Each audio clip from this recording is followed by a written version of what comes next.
אנשי הצוות של בית הילדות בעיר קורסק שברוסיה עד עכשיו לא מאמינים למה שאירע שם בתחילת החודש.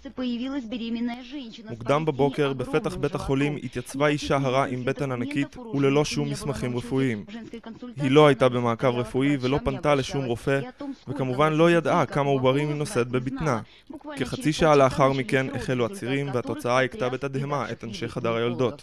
Как пошли рождаться, один за одним. Ну 1, 2, ну 3, я понимаю, но 10, этого просто не может быть. Все нормально, рождается один ребенок, доношенный. Смотрю, там еще ребенок. Опять вскрываю пузырь, принимаем роды. Опять рождается второй нормальный, доношенный ребеночек. Опять живот большой. Смотрю, там третий род. Вы понимаете, так их было 10. 5 בנות ו5 בנים.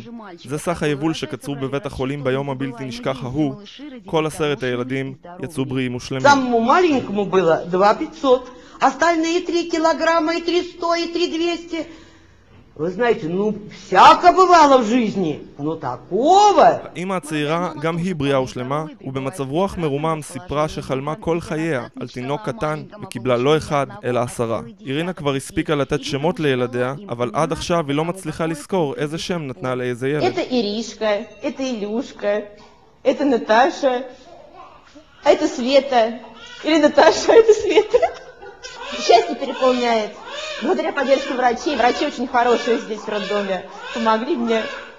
עם צבא הרקים הקולניים האלה, אירינה נחושה להתמודד בעזרת ארטילריה כבדה. מרחבי המחוז הוזעקו כבר כל הסבתות והדודות. עם זאת, ראש המשפחה עסוק כנראה בלהקל את הטראומה הנפשית שעברה עליו. האב ביקר בבית החולים רק פעם אחת, כשהגיע לברר איזו הפתעה הכינה לו אשתו. הידיעה על העשירייה גרמה לו כנראה להלם לא קטן, מאז איש לא ראה את האב הצעיר. Мы ему сообщили, что вот так женщина родила 10 детей. Он упал в обморок, и мы его долго не могли отходить. Это вот мой первый, самый старший, самый крупный, вес больше всех. А это самый крикливый. Крикливая, то есть это девочка. Это мальчик. האם הטריה לא חוששת.